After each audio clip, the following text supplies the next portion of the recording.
So, you know last time how we started off with that little writing example? I taught you another writing skill. So today, we've got a little different thing, just kind of intro, critical thinking discussion / exercise stuff. I have this list of habits of critical thinkers and habits of non-critical thinkers. So here's what we'll do.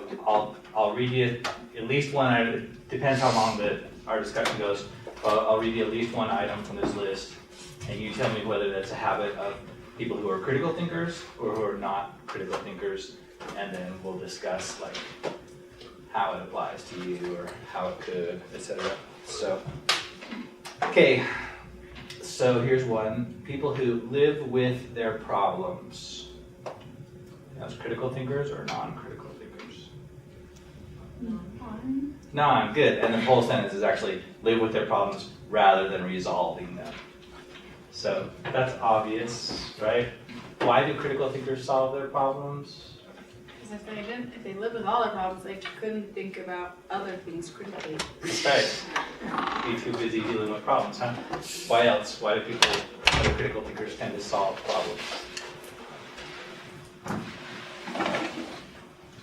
Well, to think critically, you kind of go through steps of almost solving a problem, because like if you think critically to write your paper, so it's... That's just what they do. Yeah, it's just really... Yeah, there's no understanding, explaining, they just do it. Yeah. Yeah, that's right. So, do you have any problems because basically, solving a problem usually takes action, but if you think through and figure out what the action is, and you can take it, you can follow through. So, do you guys solve your problems? How quickly? Do you sometimes live with them and not think about them and solve them? Do you have any examples of one way or the other? Depends on the type of problem for me. Some simpler problems I can resolve very easily. Yeah. Other ones, it's more, if it's something really crazy, it might take some time. Yes. But it's a constant, I'm always progressing. Yeah. Good. Always thinking, working, doing something. Anybody else? Or do you have a friend who doesn't solve their problems? You could tell us about.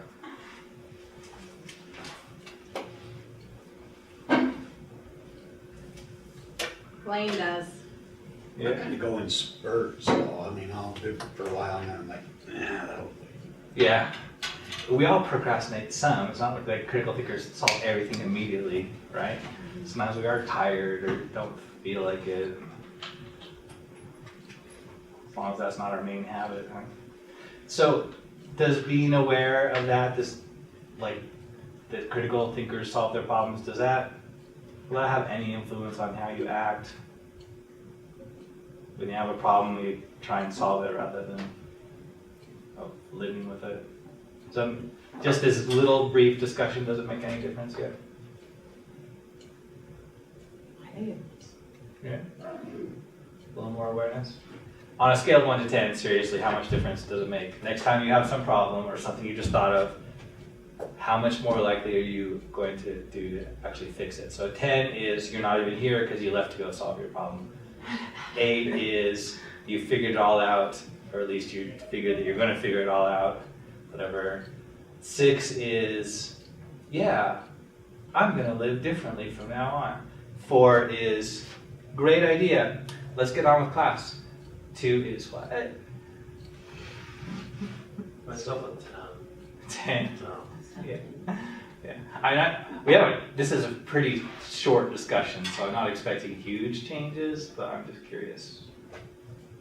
I'm probably 7, Really? 8. But let me ask, more likely to do that because of this conversation, or you're already like that? Probably because I'm already like that. See, that's what I thought. Yeah. So how much more? My 1 to 10 scale didn't work out so well. But I don't think our discussion's been long enough. yeah, so not much. Okay, well, really why I want to ask you that is kind of baseline for this next one, because this next one I'm going to read is my favorite one in this list. It's one of the harder things to do, but it's really quite interesting and cool. So here's the habit. You tell me who does this.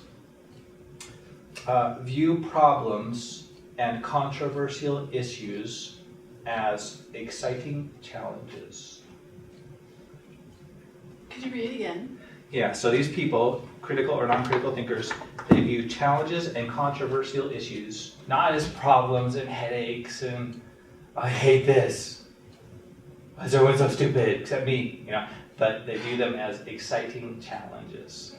I think of a critical thinker. Yeah, obviously a critical thinker, right?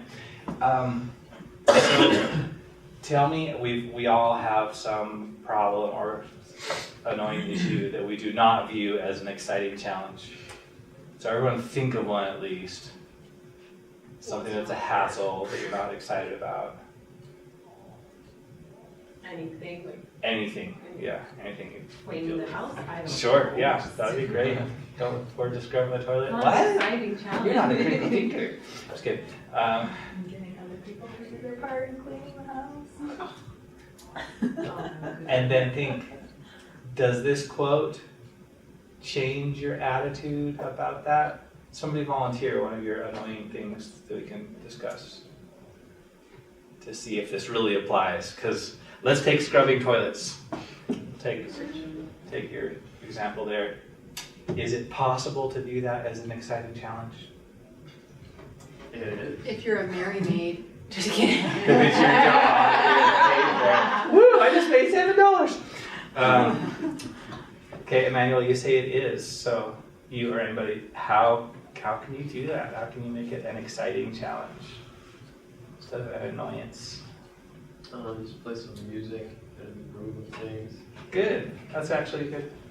Like how it's like a decision to just stop groaning about it and say, I'm gonna get this done, and it's gonna be clean, and my guests won't be grossed out when they go into my bathroom, or whatever the case I think may that's be. a good point, and because like I know with like the kids, when they don't want to clean, part of it is I'm gonna set the timer for 3 minutes. Let's see if we can do this in 3 minutes, and everyone's like, go! They It bite only into works the first couple of times, and Okay, then I was after gonna you're say. screwed. Yeah. But Yeah.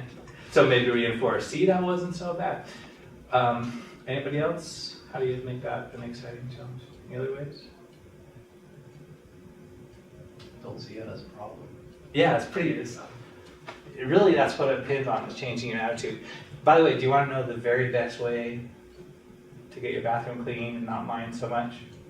Or any other distasteful job, weeding or whatever you gotta do? Mhm. Decide to do something worse.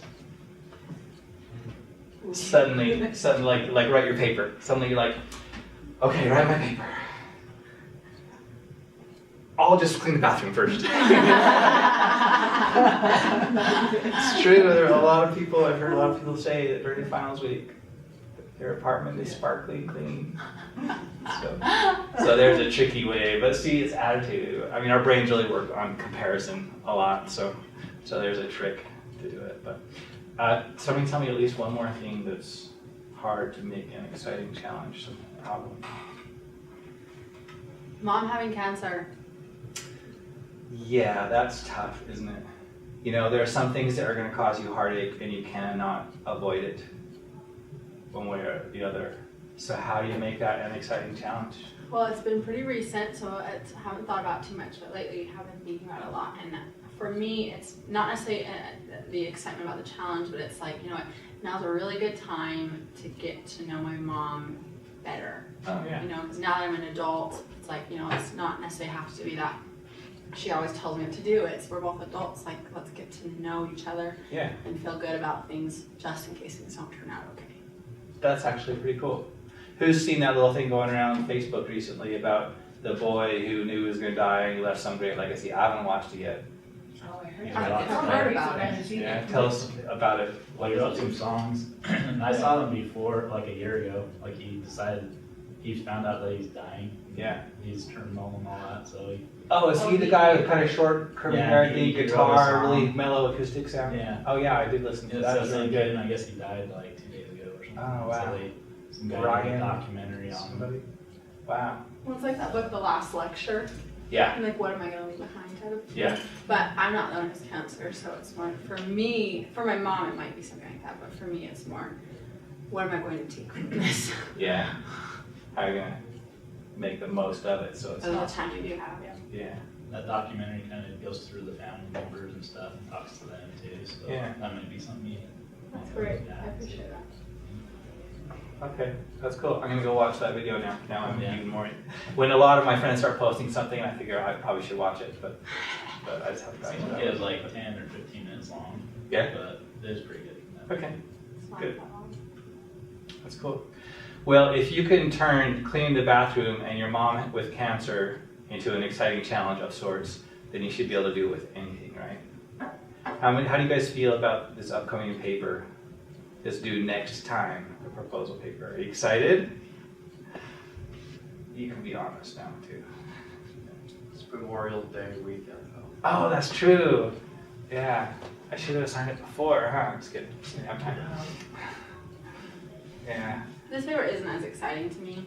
Yeah. It feels more of like a, I don't know, like a preview to what I'm going to be doing. which So is for true. me, it's like, it's a good paper, but for me, I'm more excited to get to the next paper. Yeah.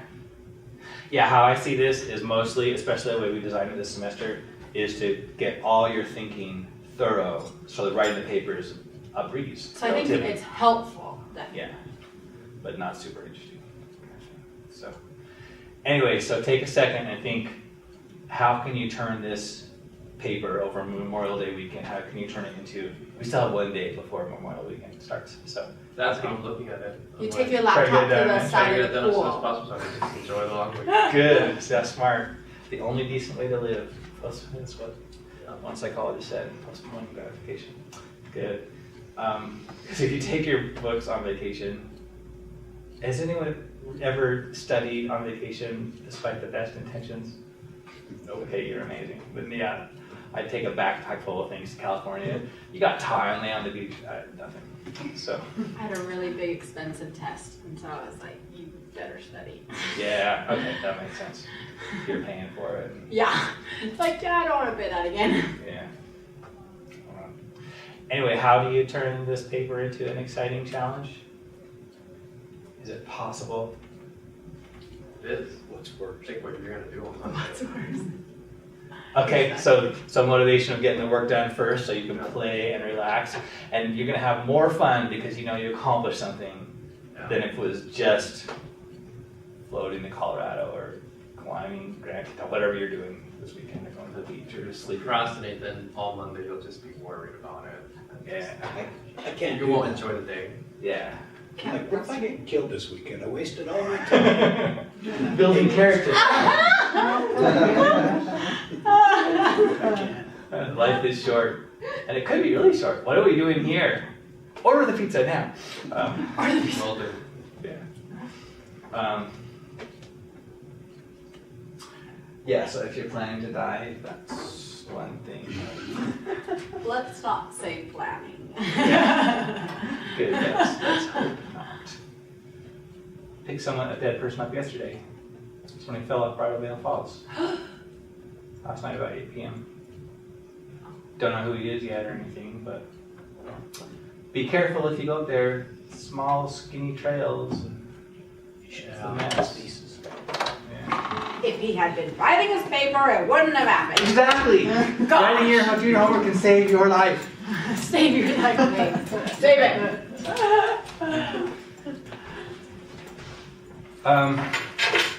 Any more answers? Because I have an answer for how to make this paper an exciting challenge instead of just drudgery or whatever it is. I'm open. Okay, it's pretty much the same thing that Manuel said earlier, where you just decide to make it, just get into it, just start thinking about like, how am I going to tap, who's my audience, how am I going to reach them? Just get into it. Remember when we talked about humor and metaphors and about what's the brain like, most of all? Spin. Yeah, likes to spin, right? Like stimulation, like something going on. Your brain is built to solve problems, at least this front part where, you know, your personality and everything is. So if you just get into it, it gets much better. How many of you are procrastinators? most of us to, even though you didn't raise your hand. Maybe you're really not. That would be awesome. Do you want to know the best way to get over procrastination? First, to understand, I have to tell you the main reason why we procrastinate. Do you know why it is? This is from Dr. David Downs, by the way. We procrastinate because something is stressing us out, or for some reason, or scaring us. For some reason, we don't feel like doing it. That's why we avoid it. Is that true? It's like, that sounds unpleasant. I'll go scrub the toilet, right? And so just note that what that means. That means that procrastination equals emotional thinking. In other words, making your decisions based on how you feel. And emotions are really valuable, but they shouldn't be the basis of everything you do. Some things you do, things you do for fun, whatever, sure. But if you've got something you got to do, don't let your emotions rule your life. Or unless you really want to do those things, you're going to procrastinate, you're going to stress out, and you're not going to enjoy Memorial Day weekend. So here's the way to overcome that. The way to feel like doing it, so suddenly you're into it and you get momentum, and the sooner the better. One word: start. Begin. Just start doing it. Because in almost every case, the emotional resistance and pressure and stress of thinking about starting is way worse than actually starting and actually doing it. And once you get doing it, your brain spins and you're into it and it's not that bad and you have some momentum and you're like, hey, this is not so bad, and you can get a bunch done. So that's the most useful thing I've learned for at least typical college freshmen and stuff. If they do that, put that into practice, it'd help a lot of people out with school and life. What else was I going to say about that? Start doing it. Thinking. Oh well. Anyway, so there's your words of wisdom for today. Any other comments about any of that? All right. So let's get busy with this paper then, and get as much as we can done. So tonight's peer review, right? And in this case, a lot of you hopefully have a pretty complete paper, and you can tweak it and add to it. If you don't, or I guess even if you do, one of the big parts of peer review, so if it's not your paper being reviewed in your group, remember your job is to help people come up with the ideas, the content, before you start worrying about the style and the presentation. So if they have a word spelled wrong, do not even mention it, unless they have tons of words spelled wrong, maybe they need to know about it, unless the content is already pretty good. Okay? Because if it's just a brainstorm, they're going to rewrite everything anyway. So don't fine tune. Oh, you missed a comma. Right? It's a waste of time. Instead, say, is it enough? Does it make sense? And then you can check the style if you want. So let me tell you the main purpose of the proposal paper and the grading criteria, where you're going to aim for. First, you're going to aim to make it pretty detailed. So the first grading criteria, I called it writing process. And if it's like very thorough, that's 20 points for that criteria. So that's like full credit for that. So make it quite thorough. So when you say, who's my audience and why am I targeting them, justify your decision, and explain why that's a good audience to write to. When you do your outline of your paper, make it as detailed as you can so it's quite thorough. Because number one job I want for this paper is to help you think through it all, plan it out, so when you go to write it, it's easy. And it's not a big confusing job. Because once you lay down paragraphs, it's so much harder to rearrange and change your mind than if you just have this kind of bullet point outline that you've thought through or something. The second criteria is called, what do I call it? Something like persuasive and motivating. So the first part is for you, the writer. And the second, effective overall. Persuasive and effective. okay, actually, I changed that today, by the way. I updated it, I simplified it a little bit, the grading criteria, yeah. So, so the first part is like to help you, writing process, get it done as much as you can. The second part is someone reading it. Your job is to get them saying, wow, this is an awesome project. I can't wait to read the final, this is important. This is gonna change somebody's world. That's the 20-point little thing there. And like for 17 points, it's like very thorough, you know, or thorough at least. Or motivating, I guess, on that one. The first one was thorough. And then the third grading criteria for 10 points is reasonable. So make sure that you're coming at it from a good balanced stance that makes sense, it's not really biased, and that you can probably succeed with your paper. So, with that said, let's take a look, let's practice peer review, and I just downloaded one person's first paragraph, and then we're going to skip over. So, all right, you said 3, so we're starting with Alexis. She is my number 3.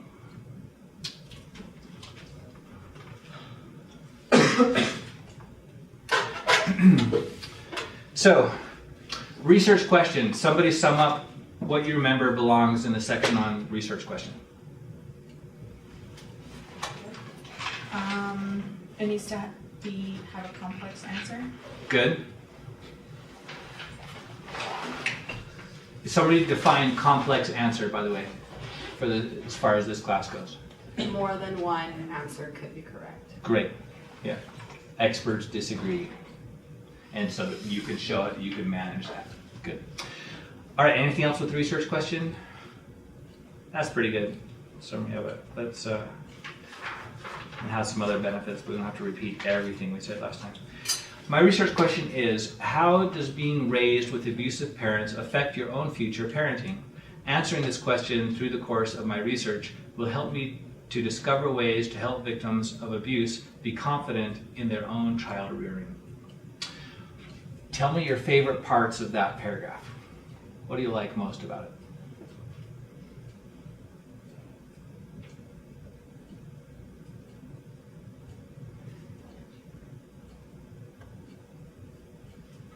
I like discover ways to help victims of abuse. Good. So there's some purpose, and it sounds like a nice thing to do, doesn't it? Good. What else? Yeah, meaningful. Like, that's going to help someone. What else do you like? Any other ideas or even words that you like?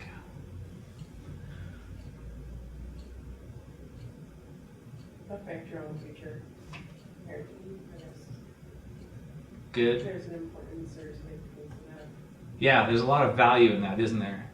How you raise your kids, raise them right so they obey you and do their chores without complaining and scrub the toilets and yeah, whatever the case may be. Good. Anything else you like in there? There's one word I like a lot. Rearing. Rearing, because Child rearing. so there's again, because it has value about raising your kids or something. Is that why you like that? Yeah, I like it better than just saying like being a parent or something, you know, child rearing. It sounds like more like you are supporting them, you know, through their childhood. I don't know, the way I like the way it's a little bit more precise too, isn't it? And I like the way it implies parenting, I guess. good. Here's the other word I like, confident. You know, so your readers are going to be confident. They're going to read your paper and they say, I know exactly what to do. I like that. That's promising, I think. Setting expectations, remember that was one of the strategies, set big expectations. The research question itself, do we need to say anything more about it? We've kind of said, like, it's important, right? Anything else you could say about that? Okay, is there anything in that paragraph you don't like? Or, you know, you recommend changing?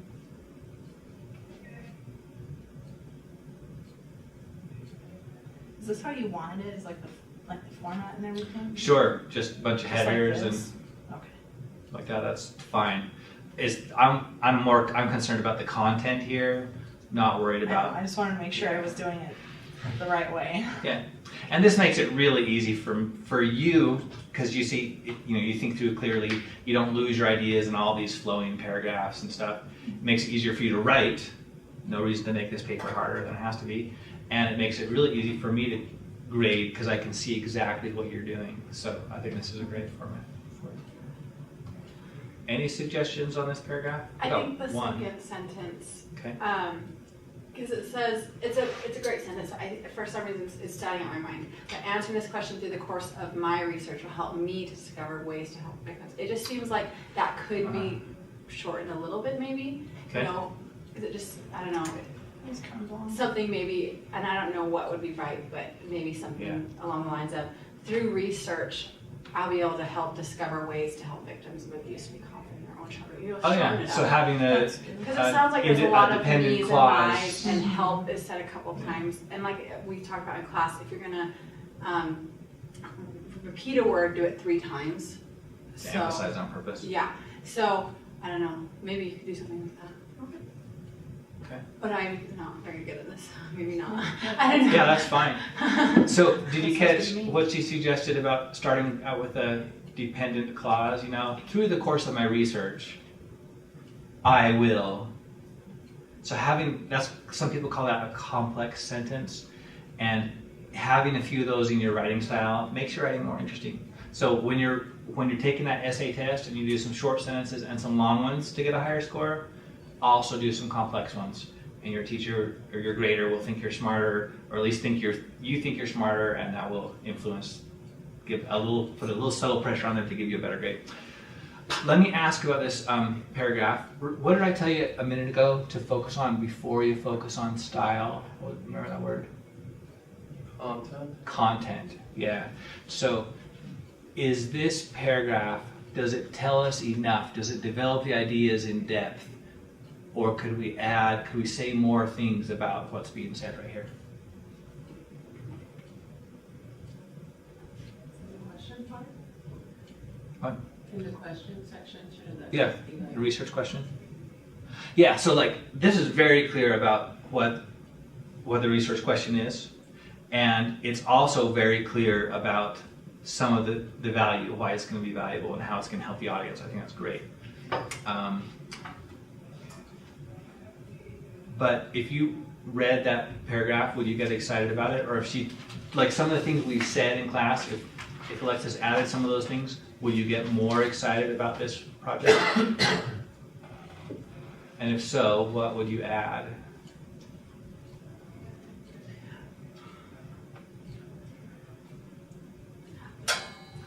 How about some background about abuse and how it passes on generationally?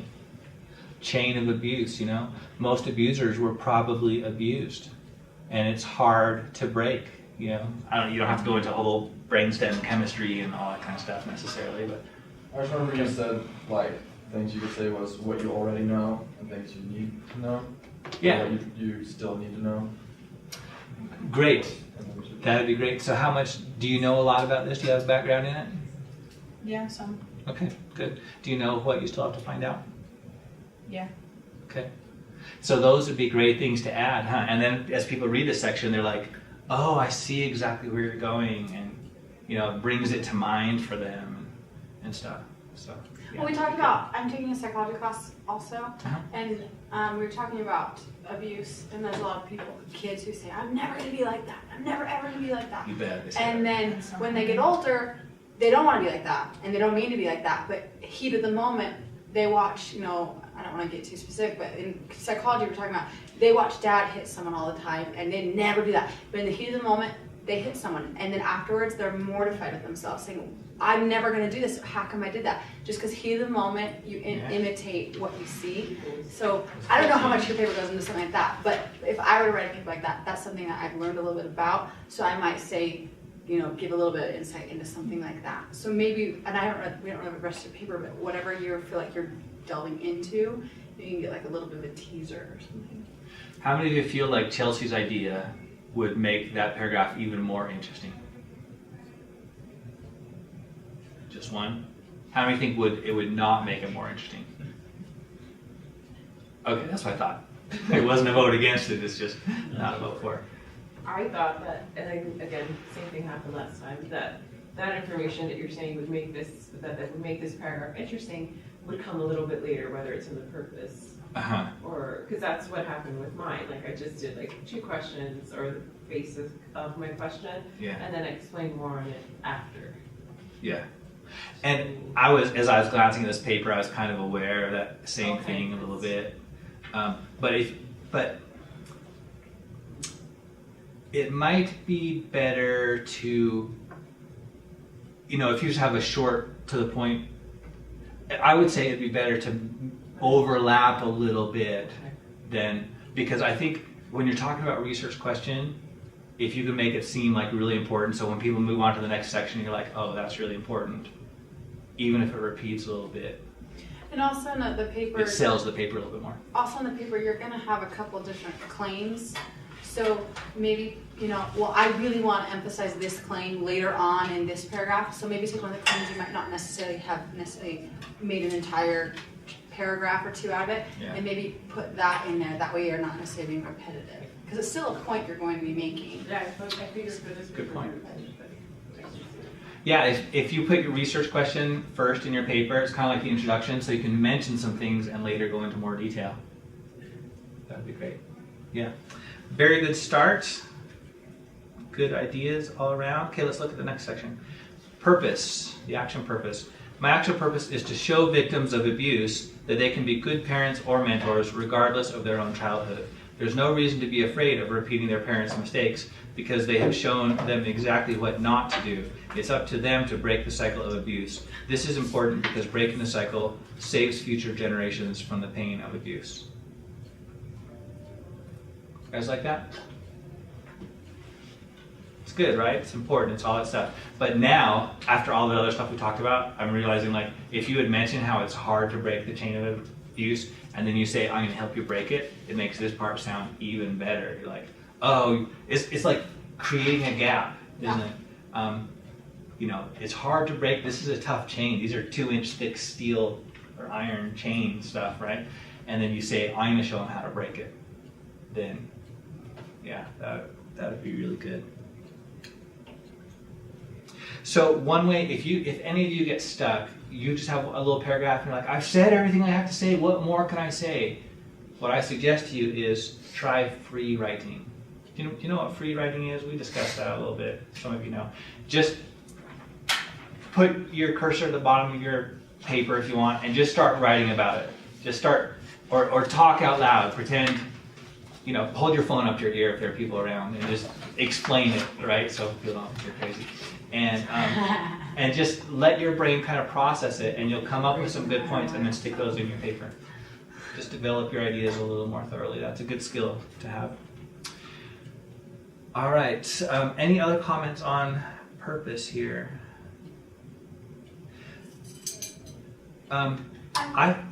Yes. No, I talked too much. Okay. Well, I'll say mine first then if it's not the same one as yours. Especially following Chelsea's comment about how it's hard to break the cycle of abuse. Alexis, do you know how you will help people to break the cycle? I mean, how do people get out of that chain? Well, I was thinking about doing something like helping to implement correct discipline Uh-huh. type of thing, and so that even when in the heat of the moment, not the high emotion, if you already have some good discipline ideas, hopefully you can carry that through and kind of break that. Or making a that significant impulse. other aware of that, like a husband or Yeah, wife. yeah. That way, in the heat of the moment, they can help you. Mhm. Yeah. So just open communication. Yeah, because it's I have this problem. I talk too much. So my husband elbows me when I start talking. But he's not here, so you are all stuck.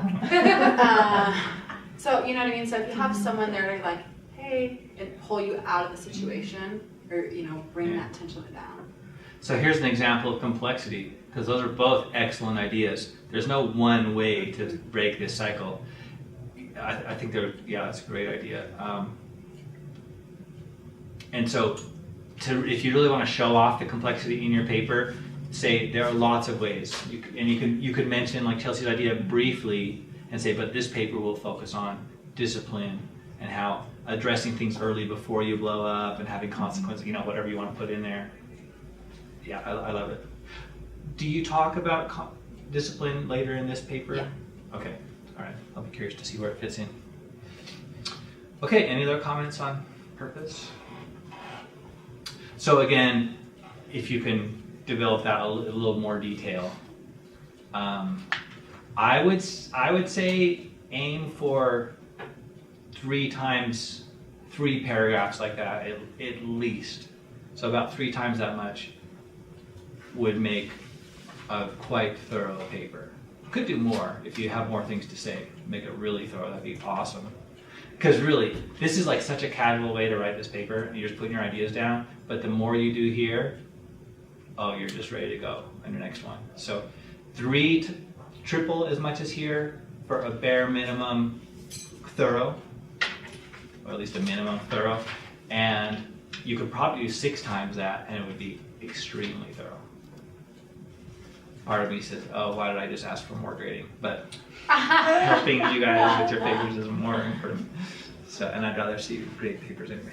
The only thing I would say about that is maybe be a little more proactive on rather than just not what to do. They know what not to do.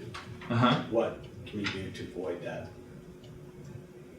I mean, With some specifics like talking about yeah, discipline. you grow up in a situation like that. That's what you know. That's what you fall back on when you run into that. Yeah. What are your alternatives? What's proactive?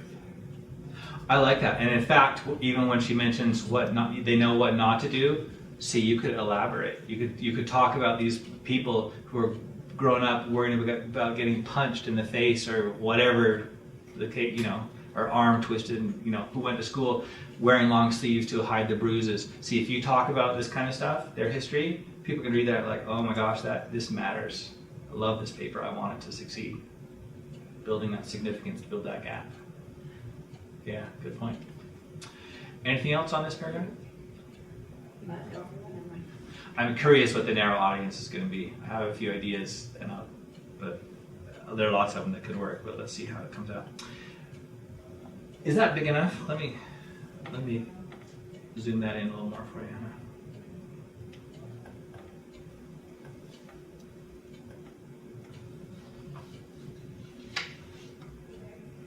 Okay.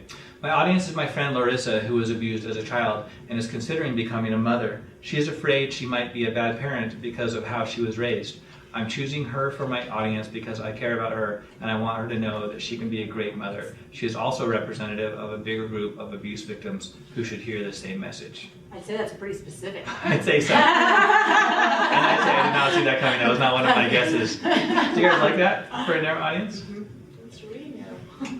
Yeah, I love it. Especially since you clarified with your last sentence, she's representative. It's like one of these viral Facebook letters. In fact, with your permission, you guys, at the end of this, I'm going to post your papers on uoflife.com for writing examples, whatever. But then I'll point like Facebook to these awesome, important essays that'll change people's lives and stuff. So yeah, you write it like a letter to your friend. People will relate to that, and I think that's really cool. Any other thoughts on that? I think it's good. How can you expand that to make it 2 or 3 paragraphs?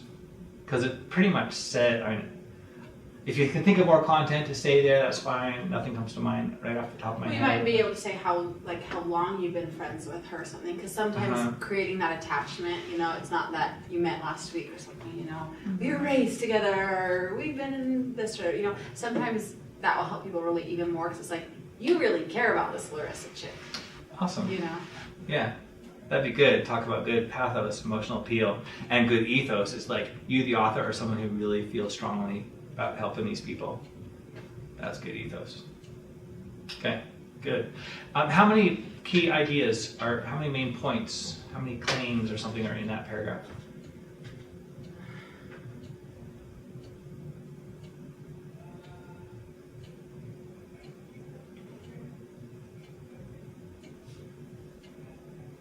Every sentence is covered.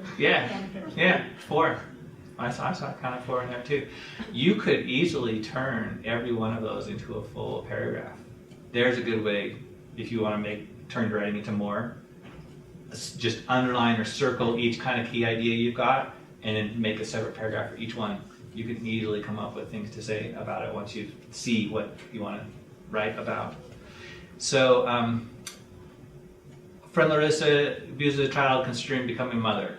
There's where you could like take Chelsea's idea and talk about how long you've known her and how she's a nice person who likes to snowboard and pina coladas and dancing in the rain, whatever. What could you say about the second paragraph? What could you add? She's afraid she might be a bad parent. What more can you say about that? You might be able to go into more specific about how she was raised, because with abuse there's so many, there's emotional, there's physical, there's mental, you know, maybe you could delve into that a little bit. Good. Any other ideas? Afraid of being a bad parent. Just answer this easy question. Why is she afraid that she'll be a bad parent? Why? Because she had bad parents. And so why does that make her afraid of being a bad parent? Because that's It's the like what only. we said, abuse follows generation after generation. Exactly. Right? That's gonna be true in her case. Yeah. Yeah, and maybe she loses her temper sometimes or something like that. And why is she afraid also? Because she wants to love her children. She doesn't want that to happen. She remembers the suffering. See how you can take any one of these ideas and just come up with plenty to say about it. This doesn't go with this, but I just had an idea. You might want to point out that the first step to getting better is knowing you have a problem. So she might not necessarily know she has a problem. I'm not saying she does, but at least making herself aware that it could be. Yeah. That's like, you could say, you know, that's the first step. Well, that actually ties into my last comment I was going to make about this section. I like that you, on your last sentence, you say she represents a bigger group, and so when you write to her, it applies to other people. But please also in here define exactly what group she represents. So because she's afraid of being a bad parent, so the audience seems to be people who are, you know, consider, you know, about to be mothers, maybe they're married, maybe they're engaged or something like that, who were abused and who are aware that they have red flags for abusing their kids, who are worried about that. So spell out that narrow audience, because the more aware you are of that, it will help you know exactly what content to put in your paper and what to leave out. And then you don't have to worry about, you don't, like if you're writing to people who are already aware there might be a problem, you don't have to talk about, if you're abused but you don't realize that you're probably going to abuse your kids, first, you know, you don't have to go into that whole section, because here's people who are already aware. You just can remind them of it and move on to your next point. So, okay, anything else on narrow audience? Elliot? In my health class, we were talking about, well, it's kind of related, but you know, in some way. So people that have unhealthy lifestyles, they kind of go through a process of where they don't care, and then they kind of come to that point where they're like, well, I could make an action, and then they prepare from that point on to make an action and to actually do something about it. Yeah. And so I guess my thought is, like, some people, they think, well, I have cancer, so that's out of my control, or there's certain things so there's kind of two sides. You can think of things, either you're in control of it or it's something that's out of your control. Locus So of you control could- thing. Yeah, you could kind of define maybe things that people run into as far as barriers and stuff. I guess that could go into the barriers section. But Yeah. what stuff might be out of people's control, but what things are. So then that could be something that could guide you. That's true. So as you talk about, before you even maybe give discipline steps, Yeah. say, look, this is something you can do because it's something you do before you get angry, you know, and something you practice when you're still really mentally there. And the book, Coherent. it talked about a lady that her genetics led her up to this certain disease, so she thought, well, that's out of my control because it's in my genes, I can't do anything about it. So why should I even exercise, or why should I even do this about it? So, I don't know, there's kind of a psychological thing there too, and she may not get that disease, or she may get it later on. Or she can do her best with what she's got or something. Yeah, Yeah, so that's good. A good way to motivate people to emphasize, get started. Okay, cool. Okay, audience value. Let's see what we got. My friend and other victims of abuse will value this because she will be inspired to break the cycle of abuse and realize she can be an even better parent because of what she has gone through. Okay, that's true. You guys tell me all the factors involved in this topic and this purpose that Larissa, the friend, what do they care about? What matters? Why is this important? Children. Children. Their And what about futures. children? Future president of the United States. That's right. Why else?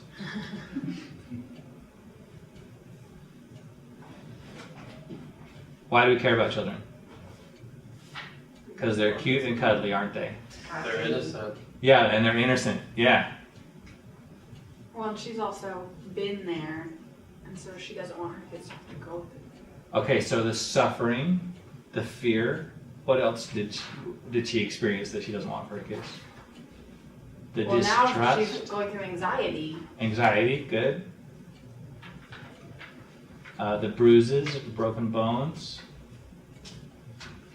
Death's an extreme case, obviously. The that didn't loss happen to of your friend. relationship with probably her parents, maybe, or if that was who the abuser was. Okay, good, Because yeah. it could cause relationship problems. Yeah, and who you date if you don't feel as valuable because you're abused, all that kind of stuff, To affect self-esteem. your childhood. Good.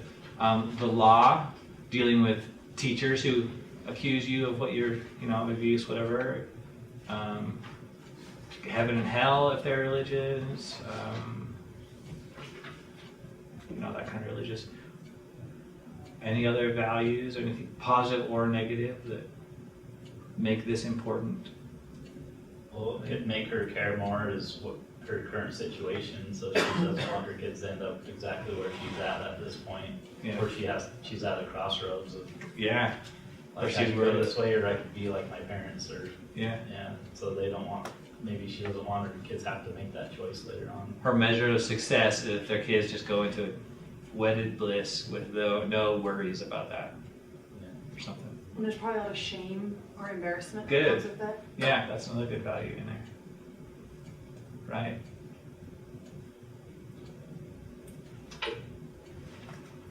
If she thinks that's the norm, how does maybe bringing this stuff up may, bring on other problems? Oh, I didn't even realize I had it that bad. Yeah. Oh, good point. Like if her spouse says disrespectful things or ever slaps her or anything like that, to know that is not okay. But if she was Something brought like up that. that way, maybe Then she she might just not know. accepts that. Yeah. That is, that's the way the world is. Yeah. So for your audience, you can decide whether you're going to address. I think that's a really good point to put in somewhere. It doesn't take long to say no physical and emotional abuse is okay. Now, obviously, there's going to be a little tension every once in a while, but I don't know. That seems like a good thing for your final paper.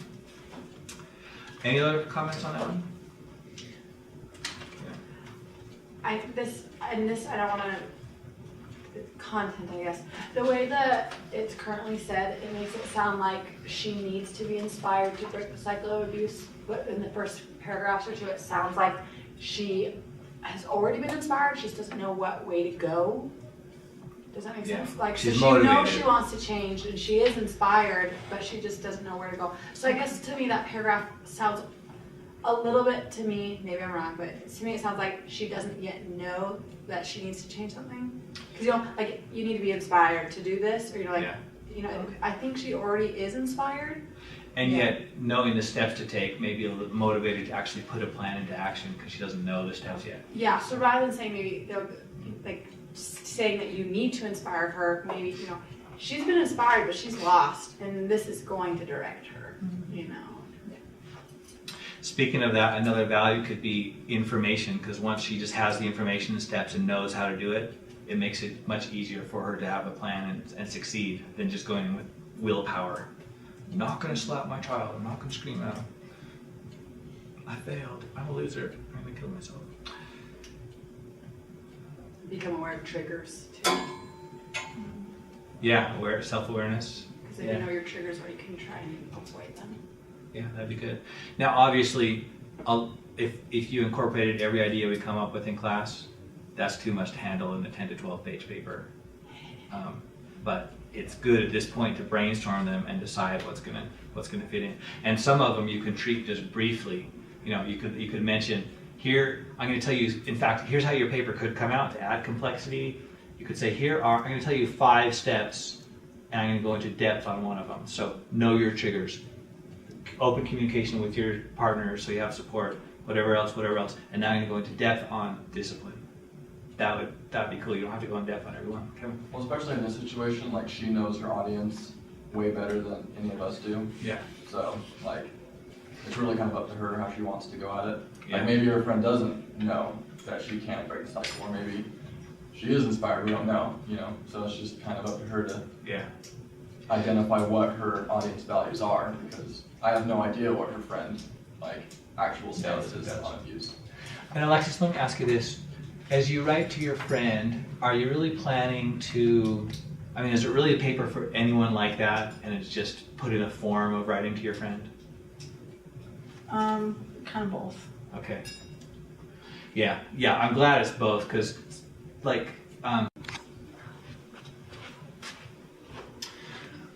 all right. Alexis, do you want to read us that paragraph, Barriers? Sure.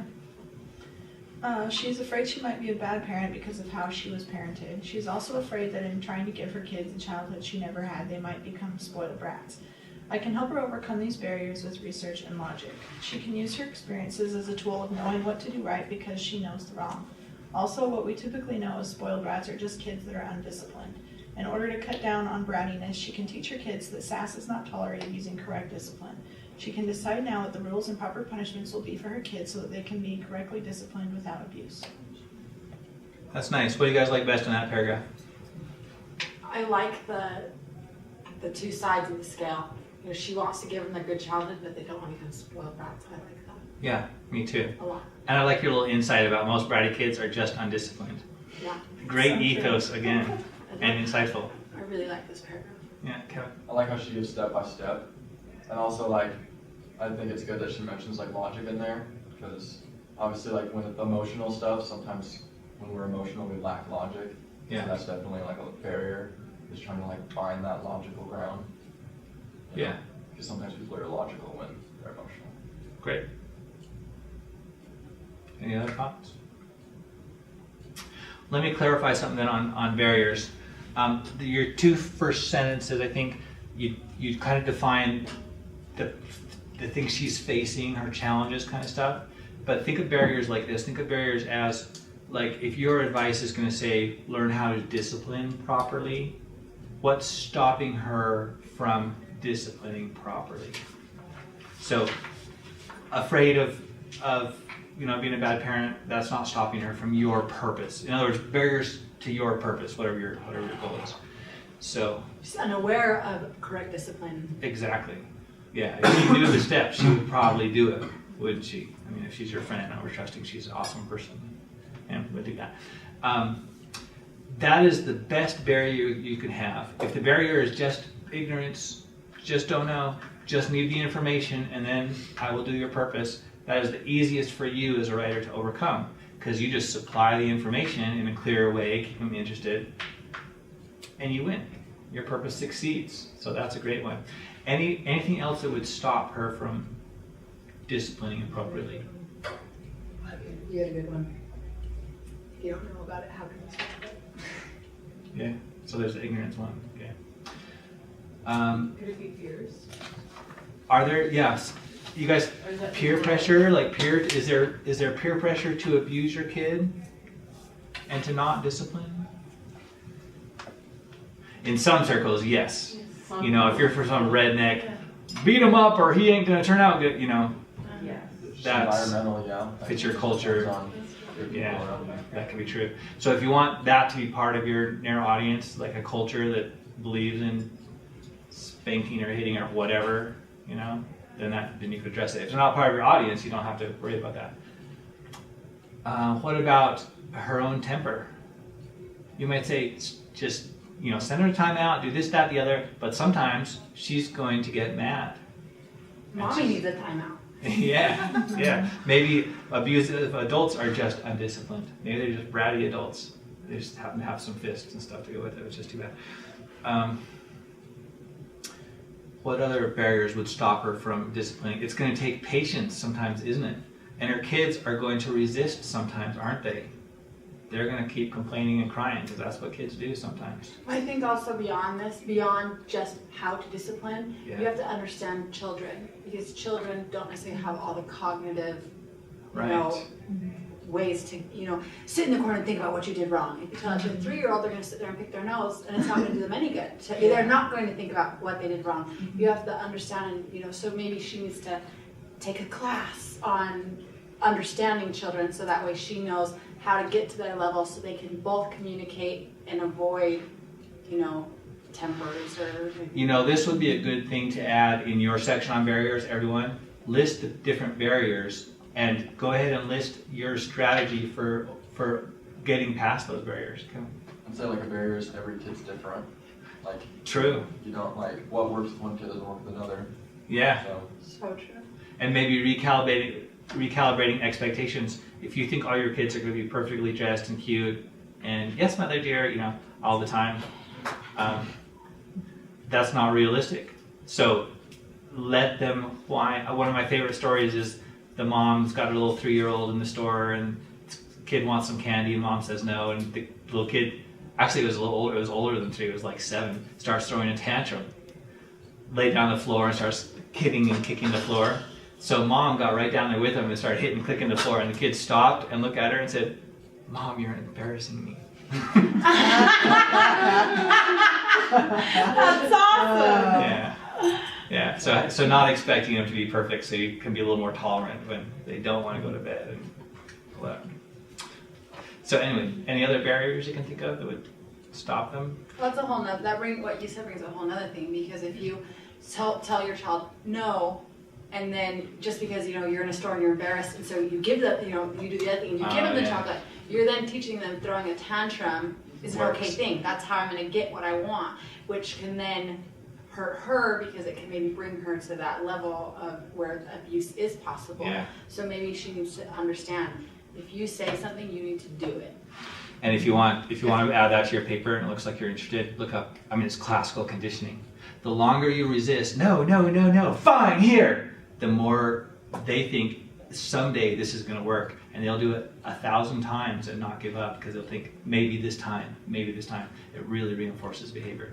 And then if you, I don't know if you want to get into depth on this one, but also look up extinction. And they say, they have a number, it's like 17 or 18 or something, where you just give in. So they're used to always winning immediately, and then you say no, and you stick with it, and you gotta stick it out. And all of a sudden they think it's never gonna work, and they give up. So anyway, so there's some psychology things that you could use if your paper could get long. There's so many good ideas, but I've also heard that when you promise a threat, like to a kid, you need to follow through with it too. oh yeah, Yeah. like Otherwise, they're gonna just like, oh, you'll never do that. yeah, There's no punishment. yeah, You won't send me to my room. right. Whether that punishment is positive or negative, you always need to follow through. So maybe before you make a threat, decide, is it worth my trouble to follow through, or should I just let them keep throwing a tantrum? I don't know.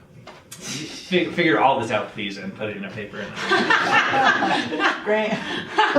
There's some direction for you. Yeah. Everything Just now. figure it out. Yeah. Okay. So there are probably some more barriers, but we just came up with a pretty good list. Sources. I will use academic articles I find in my research that support my claims. I will need articles on the effects of child abuse, future of child abuse victims, impact of abuse on a child's self-esteem, implementing correct discipline, the cycle of abuse, breaking the cycle, etc. That's a pretty good list of points you want to support. I like that. Next Any paragraph. comments? Anything you'd add? Yeah. Anything you guys, what could you add to that if you wanted to make that a little twice as long? You know what? You can say, I'll find them in the UVU library database. I'll search.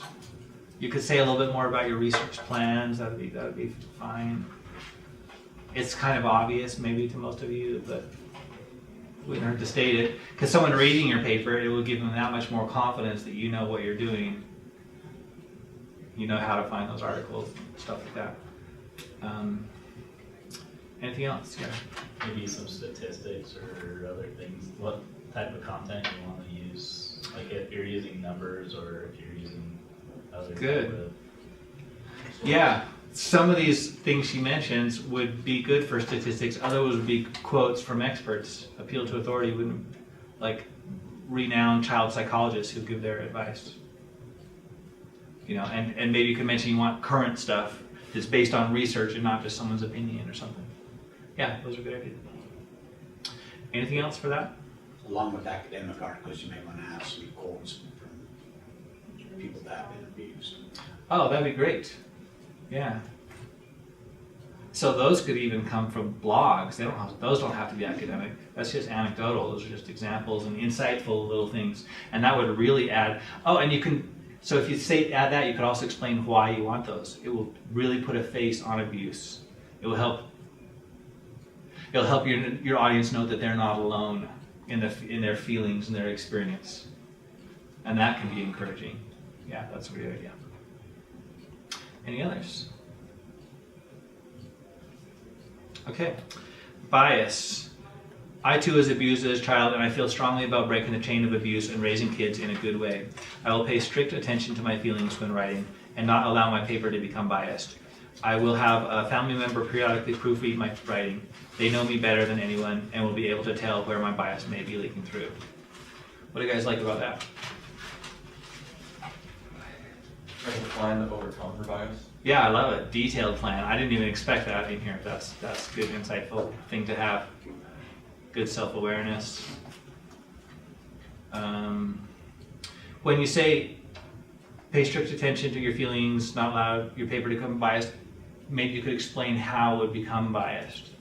For example, angry at abusers, because heaven knows they deserve it, you know, but you want to keep balanced or something like that. So a few general details. General details, is that oxymoron? No, not exactly. Sort of. But would be good, but it's a good point. Anything else for that one?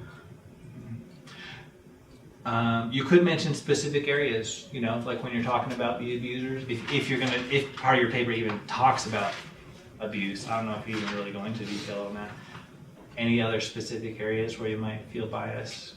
Protection of children or something? Well, it doesn't sound like a bad bias to have, actually. Anyway, if you can think of any specifics, that wouldn't hurt. Anything else on bias? Anyone? Okay, strategy. I will use some. Actually, someone read this for us. Who will read this? Jessica, you want to read it?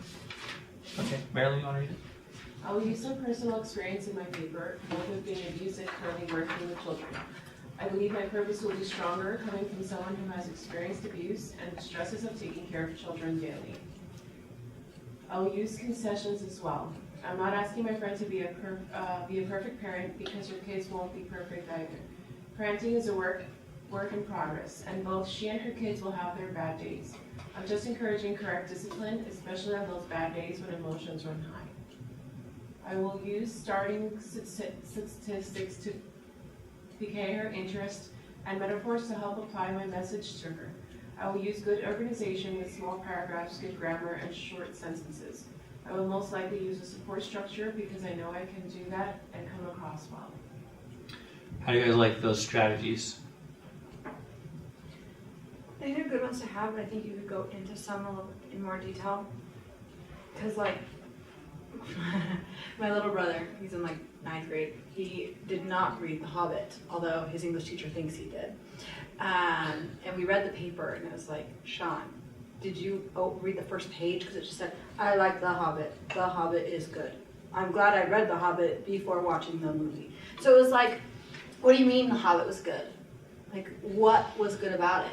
Because that book is this big, there has to be different things. Mm-hmm. So it's like, maybe rather than saying, you know, what to you is good organization, because we talked about different ways to organize things. Mm-hmm. You know, like you said, small paragraphs.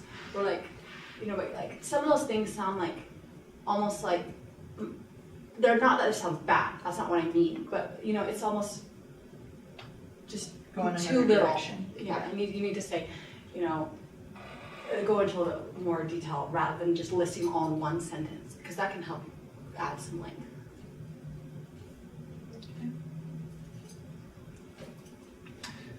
I love all your strategies.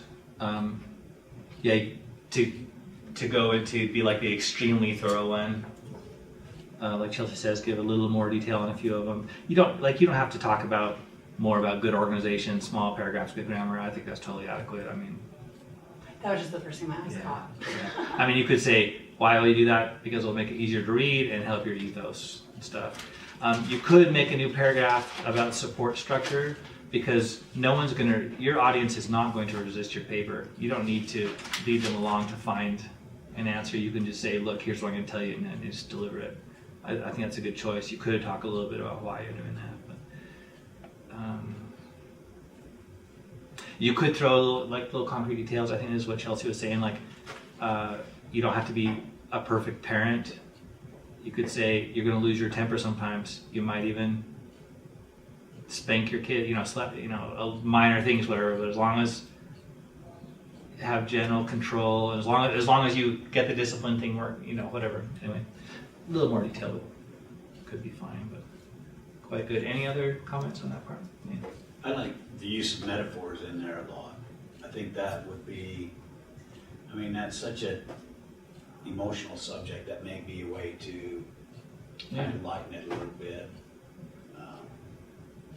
Good. Yeah, make some good points of it that use now. That could, yeah.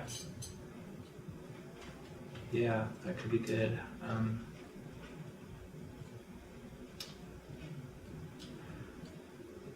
Any other strategies you guys can think of that would be good here?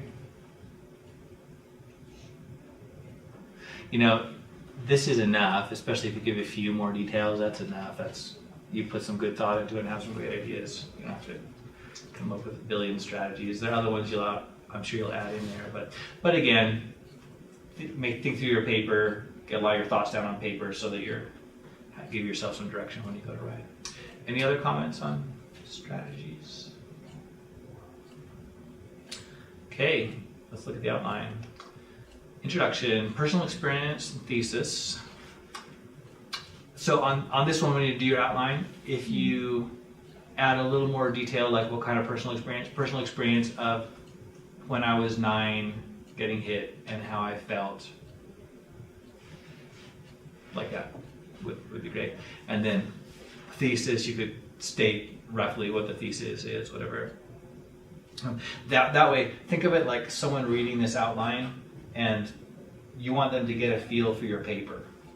So if you're pretty general, they'll say it looks good, but they won't have any really good feedback because they don't see.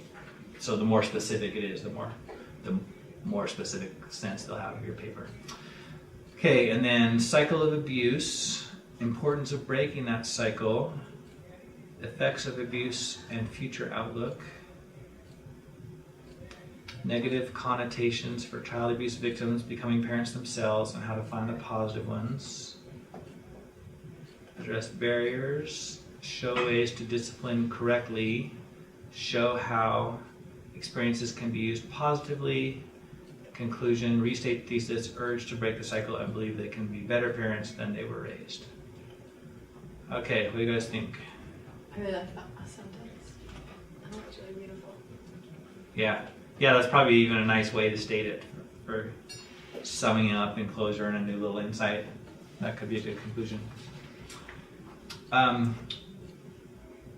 Any comments? Let's just look at the body here. I mean, if you have other comments, actually, that's fine, but any thoughts on that structure? I have one for sure, but I'll let you guys go first if you have any.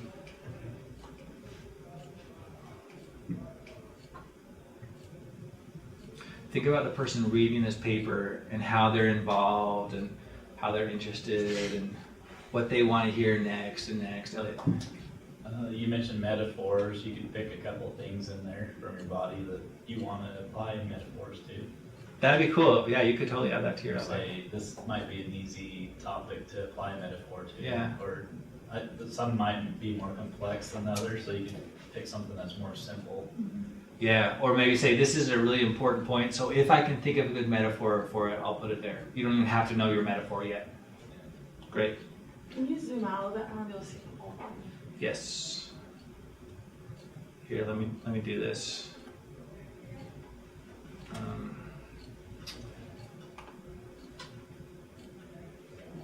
Since my little protected view is gone, I'm going to reopen this so that I can get that option to edit.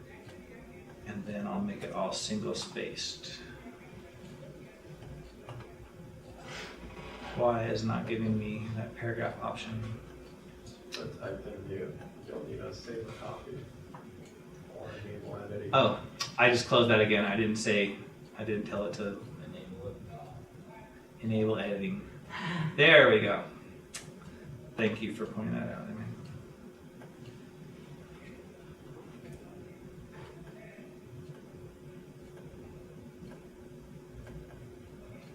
There you go. Zoom in again. Okay. It sounds like a lot of it is going to be about like the discipline, or ways to do it correctly. And maybe this is not where, how exactly we laid out, but it seems like discipline comes pretty low on the list when it sounds like at the beginning it's going to be one of the main points. So I don't know, it's something to think about, because I don't know if it's necessarily where it is on the list means that's where it's going to be in the full thing, I don't know. But yeah, so maybe move it up and make it a little bit more of the body, because it sounds like that's what a lot of it's going to be about. That was my exact main, most important first thought too. Like if you have a purpose in your paper, remember how all of your paper should contribute to that purpose? So all this stuff before is good background that leads up to it logically, but if you haven't started talking about disciplining first, then as people read about the effects of abuse and all that, it's not collecting in their mind and going along with. So if you moved, have an introduction and then somewhere early start talking about discipline, then when you say, breaking the cycle and the cycle of abuse, now as they talk about that, they're thinking about it in conjunction with the discipline, aren't they? Is it hard to just? Yeah. It's because of the cycle of disease. Yeah. Here's what to do. Now that you know what to do, let me tell you what's going to make it hard. 1, cycle of abuse. You're going to feel this way. This psychologist said this. Here's how you go with it. 2. So maybe your solution comes first, and then the barriers follow it. That would be a good effect. That'd be an effective organization, wouldn't it? And maybe it's wrong, but also I was thinking the other thing, barriers would almost be good after you give them ways to discipline correctly, because after you give them those ways to discipline, they're immediately going to think in their mind, will that work for me? Or will that not work for me? Mm-hmm. So you might be able to, after you present that, you say, I know after reading this, you're probably thinking this, and that's a barrier. They're immediately, and so you might be able to point out that might give you more barriers, is to think, how would they react to hearing my suggestion, disciplining or learning that or whatever. So either way, it depends on what you want to do, but that could be something. Yeah. Good. Any other thoughts on that? So that's kind of a major change, and this outline doesn't yet have a lot of the details that we've come up with in class. It's hard to do a lot more critique on this, but by the way, once again, if you develop your paper more and you want some feedback even on one section of your paper, just a reminder, please check the Canvas discussion area every once in a while in case somebody posts theirs and asks for some feedback. To tell the truth, people don't do that very often at all. But if we did, it could be really helpful. Look how many good ideas you're getting from class, and then you get them typed, so you don't have to write them down or watch this video over and over again to get it. Okay, anything else on outline then? Schedule, finish researching before June, write 3 to 4 pages per week, finish a few days before it's due, be somewhat flexible because of other commitments, keep stress below dangerous levels, that's good, but do not procrastinate. Okay. You know, frankly, I'm not gonna grade you hard on whatever schedule you lay out. The other stuff is way more important. But remember that research, just remember to give yourself enough time, because finding articles and the research process, skim, cross out, annotate, you know, that's gonna take some time before you start writing your 3 to 4 pages per week. You're gonna wanna have that, all the points that you know you wanna add to your paper ready to plug in that pre-writing stage. So make sure and get started early on that. Even if you really want to write your paper the night before it's due, don't research the night before it's due. Trouble, so. Okay, any final comments on this one? Great topic, isn't it? Oh, yeah. Great audience, lots of great points. I'm looking forward to. It's still weird for me to say this, but for the last couple semesters since I've been teaching to write this way, I look forward to reading your papers. And like last semester especially, almost all of them came out so good. So you guys are doing important stuff here, and I think you'll do a good job. So I hope it turns out good. yeah. I Yeah. think I feel like everyone has a really big expectation now. I'm like, oh. Well, I think Yes, I that do. having your personal, because you said you had a personal experience, and so I think that for me made it even more like, it gives, which one is it? Ethos. Ethos, that one, because it's like, oh, And pathos, actually. yeah, And logos. because it's like, you know what, it's not just a topic, you know, so I It think it's gonna be matters. awesome. Yeah, that contribute a lot. So good. Well, thank you, Alexis, for volunteering your paper for peer review. That was really helpful, huh? Do you want to do another one, or should we? Let's do this. Let's do peer review in class, and get all the feedback we can. In groups. I mean, and then if you want, I'll ask you whether we should review another one, because after you've applied it to your papers, it might be even more meaningful for you. How does that sound? Okay. Good. That's the plan then. So take a little break if you need. And then if you would, as you get into peer review groups, what size groups do you want? Should we do bigger than 3 this time? And let me ask this too. Yeah, how many of you brought papers for peer review? Okay, let me see those hands once more. Okay, great. And how many of your papers are at least this complete? At least this thorough? Okay, just a couple hands. Okay, I think you're like, I wish. I'm missing my outline, that's basically it. That's awesome. Very thorough. My outline's not there. Let's see. Let's do groups of 5. Let's just do 2 groups. I was going to say try and get in a group with someone you weren't in a group with before, but if we do 2 groups of 5, that's not a problem. So let's do 2 groups. Does that sound good? We should have plenty of time for that and get some good input. And then I would highly recommend the way we just modeled it. I mean, go over one section at a time, everyone discuss it.